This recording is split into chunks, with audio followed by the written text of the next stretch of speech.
Hello everyone, this video on Pantheon is split into a couple of segments.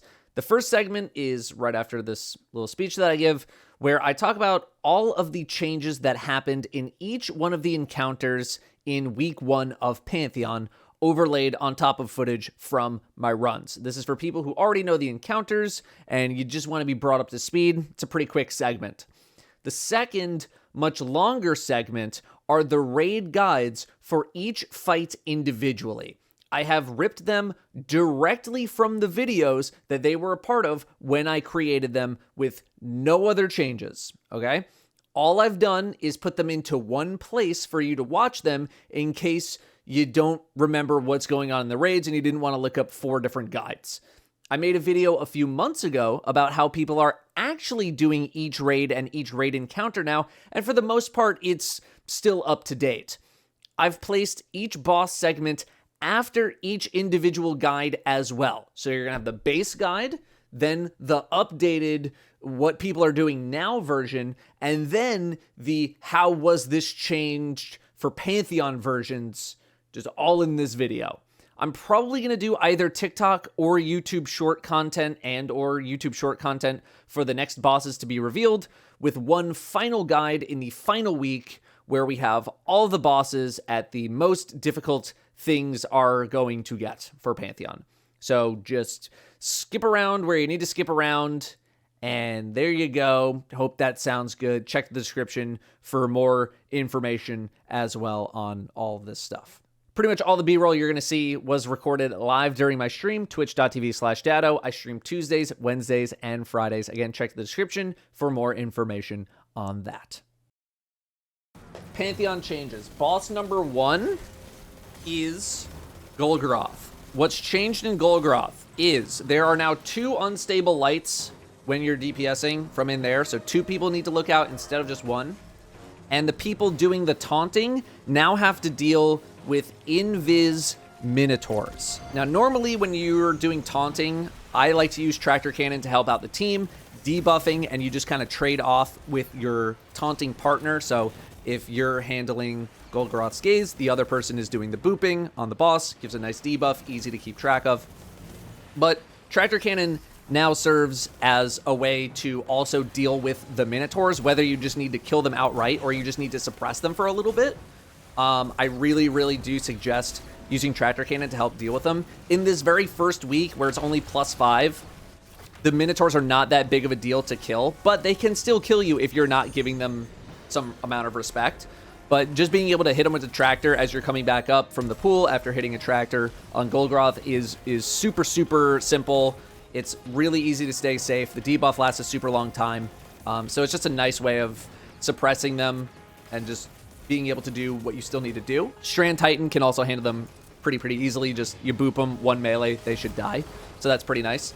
Those were the only changes to Golgoroth. There are no mechanical changes, by the way, to any of these bosses. It's mainly the fact that they have added in some extra enemies. I did notice slightly more darts coming out. I don't know if that's just I haven't been there in a minute and it's always been like that, or if there were more darts coming. It did feel like there were a few more darts coming out of Golgoroth's chest or stomach, wherever. So that is another thing to look out for. Next boss is Caretaker. Caretaker has some enemies for the stun team to deal with. It's a couple of phalanx, it's a couple of centurion. Again, a tractor cannon is going to make this really easy for you to handle. One of my teammates was using a forbearance. Literally like 1 or 2 shots of a forbearance is going to handle those adds, again, at +5 pretty easily. It's not going to be a huge deal. There were also some ogres that were spawning in on the far sides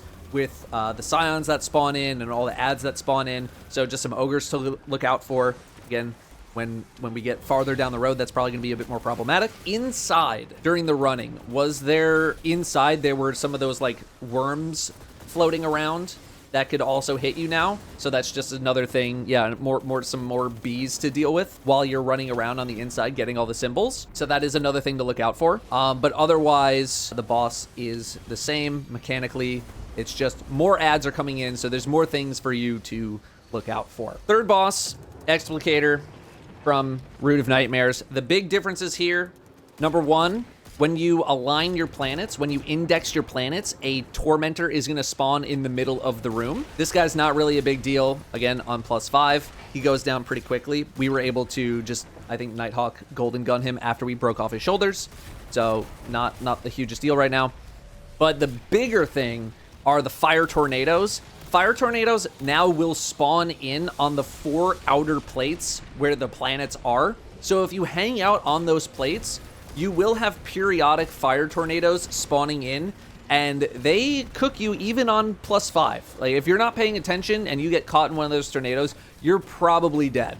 So if you are going to hang out on those platforms, I'd be very, very vigilant about watching for those fire tornadoes, or just don't stand on them. They go around, they ping all of the corners. This is like a triangle, like, platform. So they'll go around. I think they went around clockwise. So just something to look out for. Try to not hang out on the plates too much, or if you are going to hang out on the plate, wait for a fire tornado, then get on the plate. But besides killing your Colossus for the buff so you can start exchanging planets and doing the actual planet exchange, there's not a huge reason that you need to stay on there. I did also notice there being some Incendiors spawning in between the bottom and top plates. They kind of walk in that middle area. Not a really big deal right now to kill, but on later stages, they're going to be spreading more fire. They're going to be booping you. So just another thing to watch out for. It seems like Bungie is trying to push people away from just like hanging out on those plates and just kind of standing there. Finally, we have atraks. I really don't think atraks got any huge amount of changes other than a tormentor spawning in during the encounter. The tormentor can teleport between the bottom floor and the top floor, so that's something to watch out for. But otherwise, I don't think there were a huge amount of changes. Scanner and operator carriers are now mini bosses. Okay. And during DPS, torment respawning in during DPS. Saw it on Sneaky Stream. Interesting. Okay, so evidently the tormentor can spawn in during the DPS phase. DPS for that boss is not very different from what it has historically been. You throw on Parasite, you throw on some damage supers, and you just try to one-burst them. You bring everybody up to the top floor, and you go for the one-shot. Essentially, that's how a lot of teams are doing it right now. My team was just all damage supers, Parasite, and then you just kind of clean it up after that. Had a Tormentor in DPS and was alive in Final Stand. Interesting. Don't forget, after you complete the final boss, be sure to talk to Arcite for your exotic. I believe this week it is Eyes of Tomorrow and Touch of Malice. I think it's kind of a toss-up which one you grab. Like, I've actually used Touch of Malice recently, so I would skew towards Touch of Malice, but if you're not a Touch of Malice enjoyer, if you're not using one of my like Void Warlock builds that uses Touch of Malice, you could go Eyes of Tomorrow. Eyes of Tomorrow can be pretty fun in Onslaught with its replenishing ammo, but just make sure you scoop that up, and that's all the stuff for Pantheon. I guess the Tormentor on atraks attacks the replicas that wiped Cross and cost his team. I feel like we didn't even encounter anything close to that during our runs. Moving on to Golgoroth. The goal of this fight is to taunt Golgoroth back and forth, allowing the rest of your team to deal damage to him while standing in very specific locations. Team composition here should focus on cranking out damage and AoE damage alike. Gone are the cursed thrall in the damage pit, replaced with waves and waves and waves of thrall, with occasionally spawning knights as well. This makes survivability very important, meaning Solar Titans with sunspots are going to be miracle workers here, simply burning everything to death. Hunters with Caliban's Hand might not be too shabby either. Warlocks, I'm sorry, but Well of Radiance continues to be really, really good here. One of the most optimized setups I imagine you could do as of the release of this raid is the Cataclysmic Linear Fusion with everyone on Font of Might and Titans or Hunters creating tons and tons of Solar Elemental Wells. Warlocks might not even technically need Well with all of the Radiance that's going to be generated, but you'd want to be Solar for Font of Might, and let's face it, you're not going to use Dawnblade here.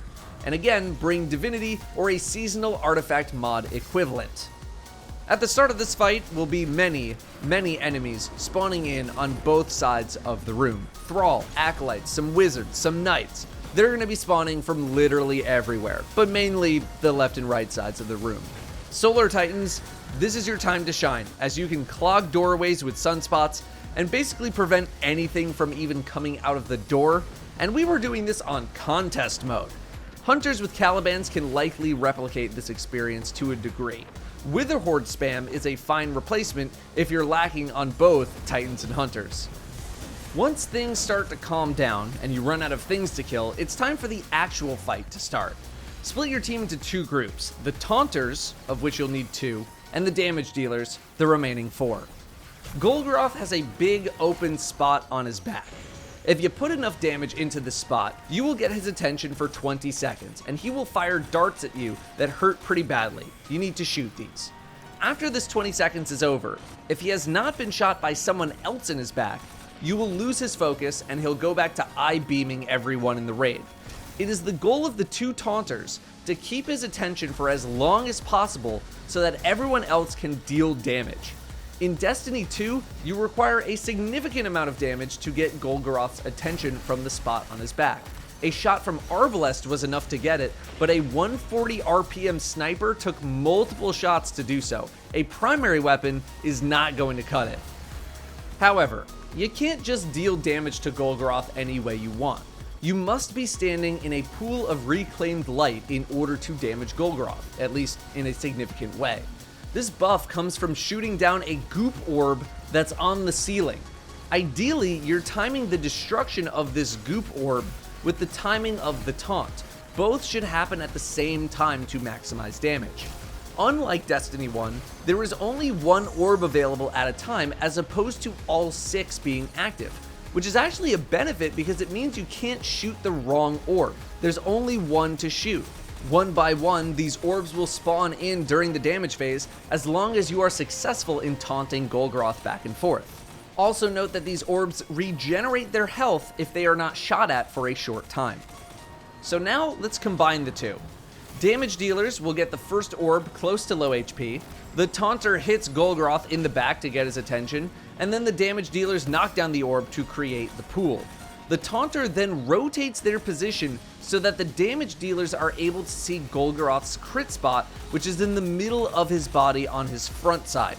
As you can see in this clip, I get Golgoroth's attention from the middle of the room, and then I move so that Golgoroth continues to look at me and my team can shoot him in the stomach. When the first taunter's timer is about to run out, the other taunter should shoot Golgoroth in the back to get his attention. If you're a super pro, you'll knock down the goop orb right before you get Golgoroth's attention so that the damage team doesn't need to waste time doing it themselves. But don't worry if you can't make this happen, the damage team can handle it.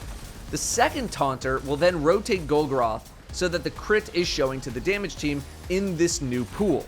The first taunter will get into position to take the taunt, and you'll simply trade Golgoroth back and forth while knocking down the orbs to generate pools. Meanwhile, the damage team will be absolutely pouring as much damage into Golgoroth as possible while surviving the onslaught of Thrall and Knights. That is it. Whatever you can do to stay alive, you do it. Solar Titans, Solar Hunters, go to town. Warlocks, get those wells and rifts coordinated. If you really need someone dedicated specifically to ad clear, feel free to bring a Trinity Ghoul along for the ride, maybe an Ager's Scepter, something like that. Bonk stuff, make explosions, do what you need to do. Be sure to listen to your taunters in case they need help knocking down the goop orb so that you can actually deal damage. Oh, well, there is one more thing. Unstable Light. Unstable Light is a debuff randomly placed only on people in the damage pit. It should not go on taunters. After a few seconds, you will explode. It deals no damage to the people with the actual debuff, but it will deal lethal damage to any friendly targets nearby. Players should be on the lookout for this debuff as it can wipe out half of your team in an instant. You can stand in almost any location you want, as long as it's far away from your team. A lot of people opt for standing directly underneath Golgoroth, which is fine most of the time. If at any point you are not able to taunt Golgoroth, or if you run out of damage orbs to shoot, everyone should get clear of the pit, as Golgoroth will slam, and there's also just no cover to hide behind. The Tablet of Ruin returns from Destiny 1 as well, and any unused orbs from a damage cycle will be added to the Tablet of Ruin. Having the Tablet of Ruin max out means a team wipe. After a full cycle or a failed taunt, this process starts over again. When Golgoroth reaches around 35% HP, you will instead get Taken enemies instead of Hive, including Taken Phalanx, so just be ready for the switch. Let's take a look at a cycle to see how it all flows together. Should hopefully clear up any confusion that you might have about the fight. Dude, no, he's not looking. You guys should be over on this side so Semi can get it. But Semi, you got to be close on this side too so they can be ready to DPS. What? Get as close to this spot where you need to stand as possible. Just ignore ball, Oh, go. All right, look at div. Shoot, you guys. Remember the numbers. Give me a sec. All right, what is it? Go. Div is on now. Yeah, it works. Timer. 5, 4, 3, 2, 1. Next. I got well. The solar well's coming? There's a knight, watch out. I lost my 10 hammer. seconds. There's a 5, vision. 4, That's me, 3, 2. Dropping next ball. Healing nade. Good. Keep checking Get these unstable. wells, get these wells. Timer. Stable, guys. 6, Healing rift is 5, down. 4, 3, 2. Datto. You guys just call if you need help. I can help walls down. Okay. 12, 11, There's no 10, ball. Okay. 9, 8, 7, I'm on knight 6, 5, 4, 3, 2. I'm just running away in this corner. Healing nade at our feet. Healing nade at our feet. Timer. 7, 5, 4, 3. Stable. Got it. Taken. Have to kind of keep him over here. That's good damage.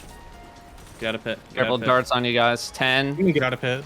9, 8, Oh, I was Why? in stable light. I was in stable light. Sorry. 5, 4, 3, 2, 1. Get out. Golgoroth is still pretty precision weapon focused, but teams are now having the tanks use tractor cannon, so that way the pit team can be purely focused on damage. As someone who pretty much tanks every single time, the plan for tractor cannon usage is to simply boop Golgoroth whenever you are not the person being stared at. Then, when you take the gaze from your other tank, the other tank hits Golgoroth with their tractor cannon, and you just go back and forth. If the pit team is able to use a weapon that has surrounded on it, you should try to do that, as it should be active a good amount of the time. Bait and switch is fine otherwise for you cataclysmic users out there. You can also use rockets on this fight if you want. They're very good here, but there's just always a chance that you can accidentally blow yourself up or teammates are going to blow themselves up. So just be careful. Just be careful with that. This encounter starts when you shoot the crux to open the door, so feel free to get into position first. Team composition here should try to prioritize damage. Whether this is done through ranged offensive supers or through a weapon damage based composition is completely up to you.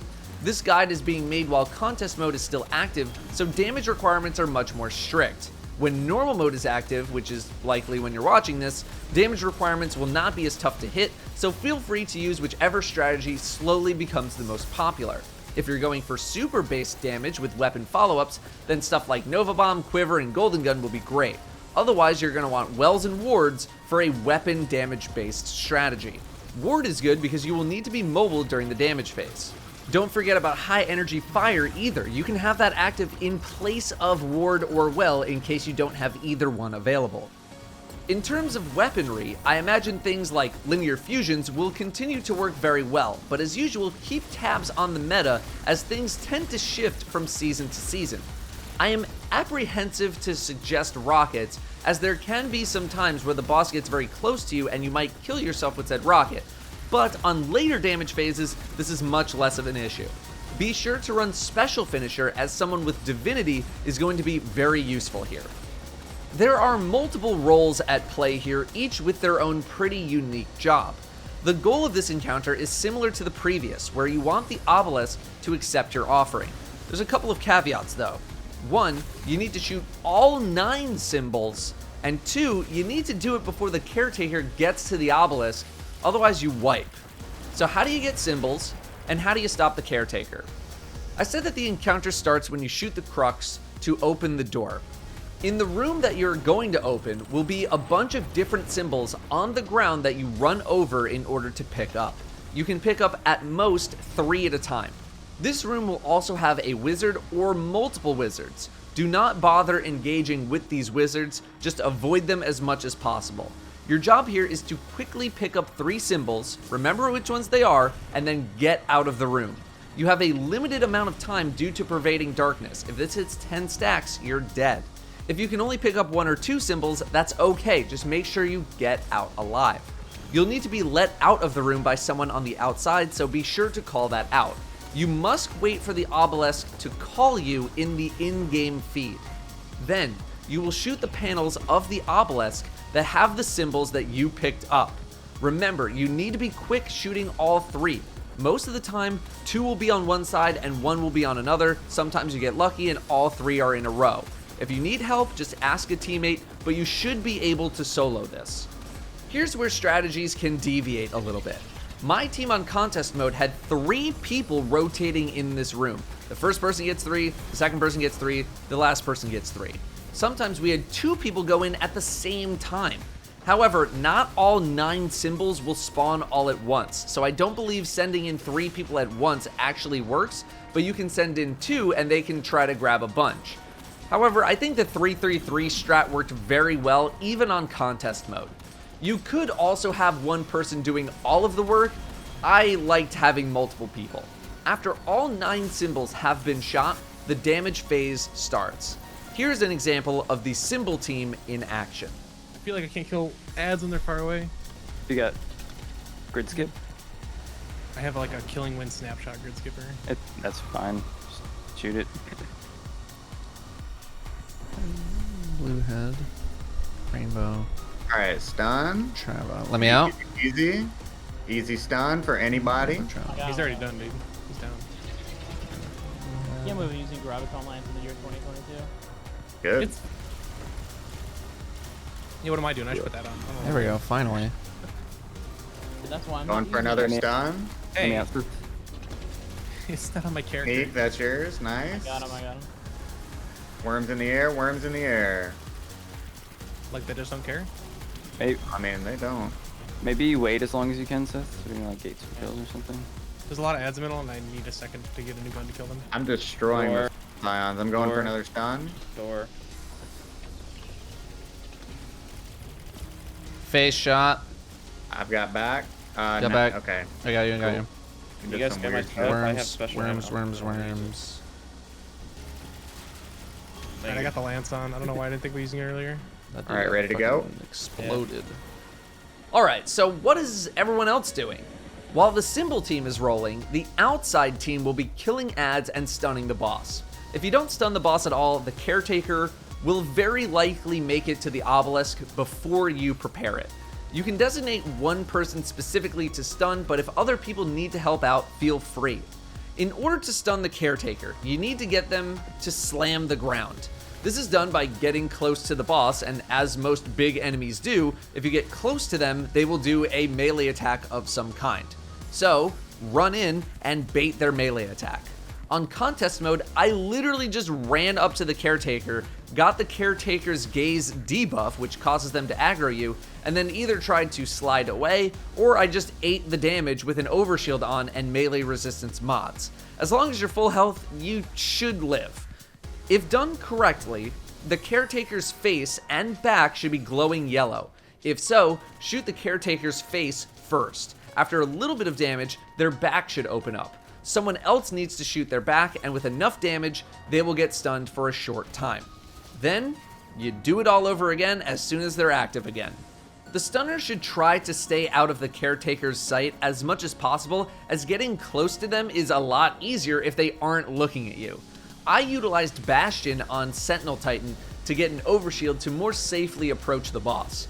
However, another method is to use your Glaive's shield in order to get close.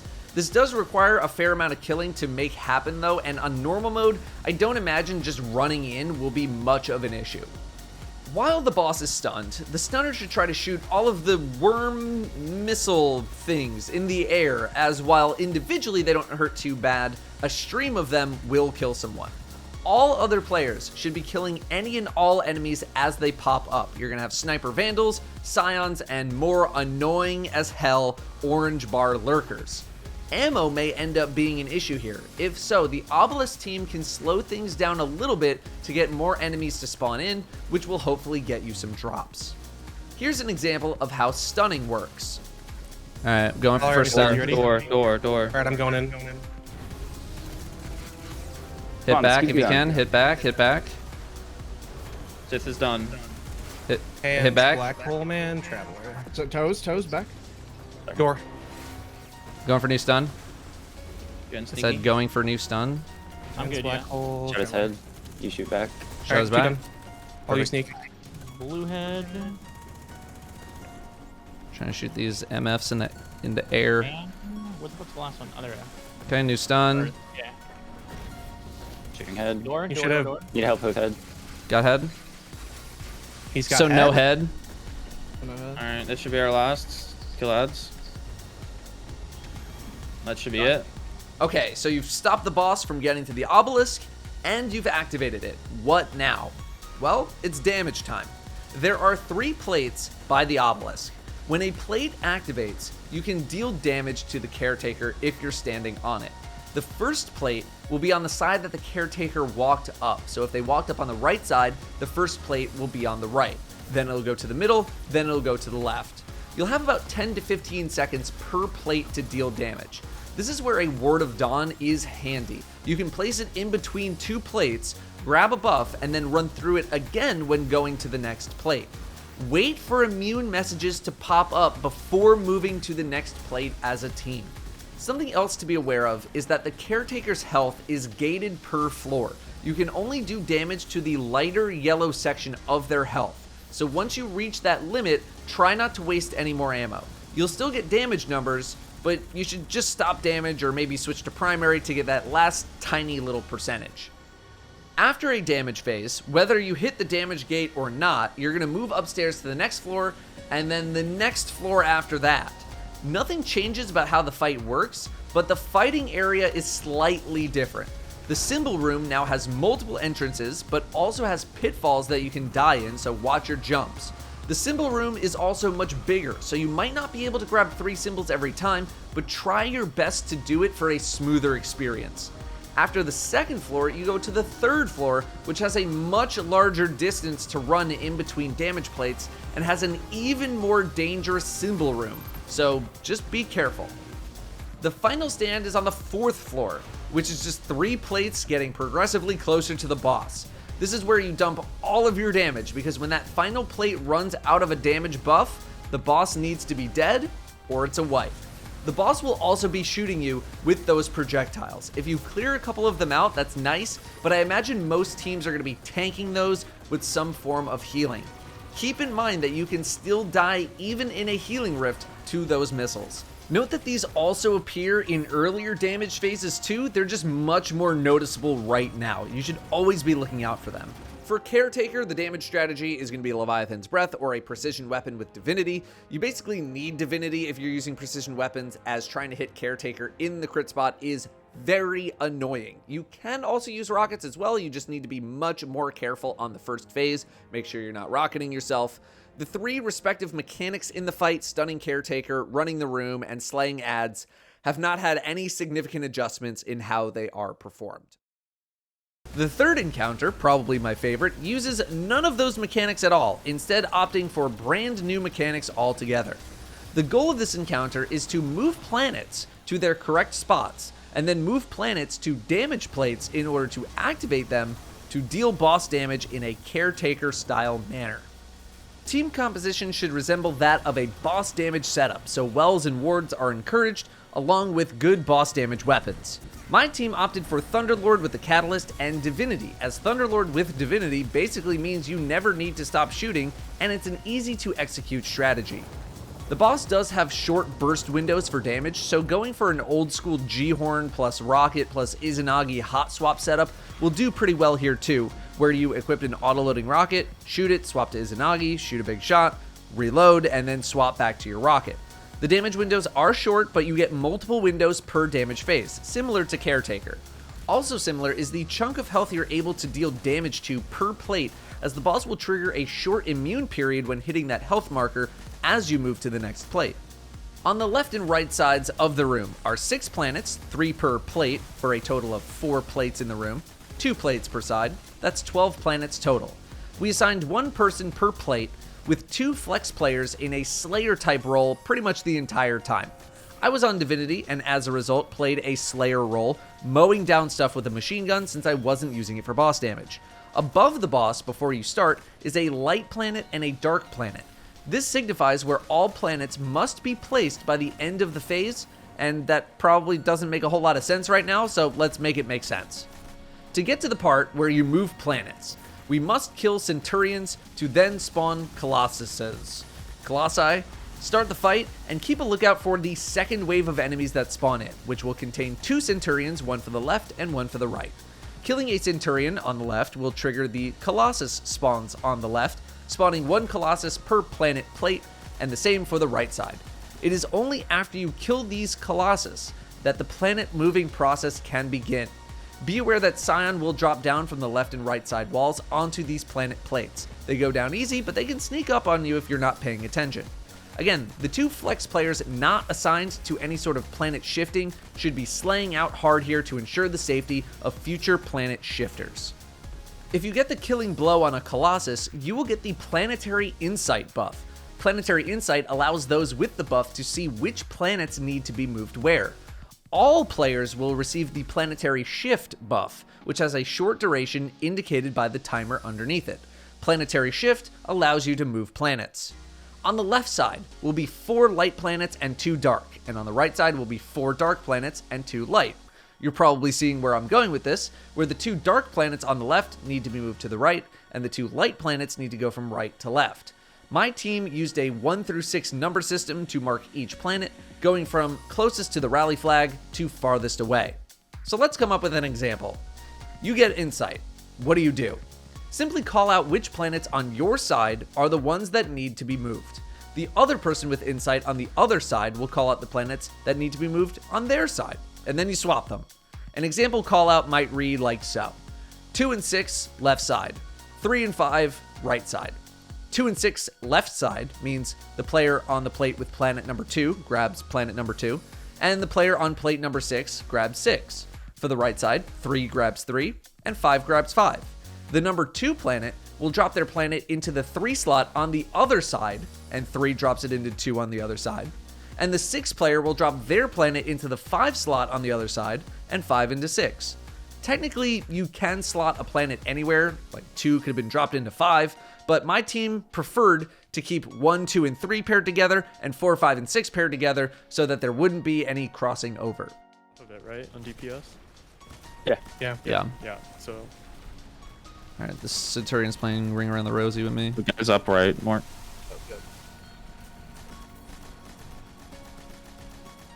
Might need help on left side. 2 and 4, 2 and 4 on right. Okay. It's 3 and 4.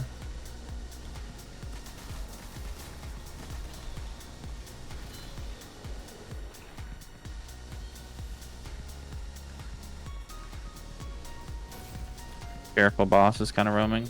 If this is done correctly, then shortly after this process, you should see the message, the indexed planets reveal themselves. If you don't, that means you still have some planets that need to be aligned, or maybe someone messed something up. If that is the case, repeat this process, but keep in mind that you don't get too many tries at this. Most teams will get 2 chances to properly align the planets before a wipe may be triggered due to poor alignment. If you do align properly, the planets will reveal themselves, aka you can start prep for the damage phase, which involves moving more planets. After killing the Colossus, Planetary Insight will again go to those who got the kill. This time, the 3 planets in the center of the room will become light or dark. You now need to take planets from the left and right sides and dunk them into the plates that the planet corresponds to. In this example, we have 1 light and 2 dark, so any light planet can be picked up and dunked in the left plate, while both dark planet players pick up any dark planet and dunk them in the middle and the right. Note that it won't always be 1 light, 2 dark, it can be 2 light, 1 dark. I never saw 3 of the same, but I do suppose it technically has a chance of happening. If this is done successfully, then a damage phase will start shortly after. Dark plates will glow orange and light will glow white. The boss will glow either orange or white. If the boss glows orange, then you need to step into an orange plate to deal damage, and white with white. Stepping onto this plate will give you a field or flux buff from previous encounters, but the buff here simply allows you to deal damage to the boss. This buff lasts about 7 seconds, but it seems like it can be refreshed. You do not need to technically stand in the plate to damage the boss, you just need to touch it to get the buff or refresh it. Plant a well in between plates to double up on your well time. After you use all 3 damage phases, the process starts again. When you reach final stand, there will be a brief delay before you can resume damage, but this process is the same as a normal damage phase. Step on a plate and burn the boss before you die. There is no reason to hold back. You're going to split your team into 2 groups, the base team and the space team. The space team will take the elevators next to where the boss spawns up into space when the fight begins. Assign someone on both teams to be a scanner, as you'll be trading this buff back and forth during the fight. You should also assign someone to be the operator. When you start the fight, atraks and multiple copies of atraks will spawn in, 4 on each level. They will all just patrol around in a small area where they spawn in, shooting at everyone non-stop. They will all be immune.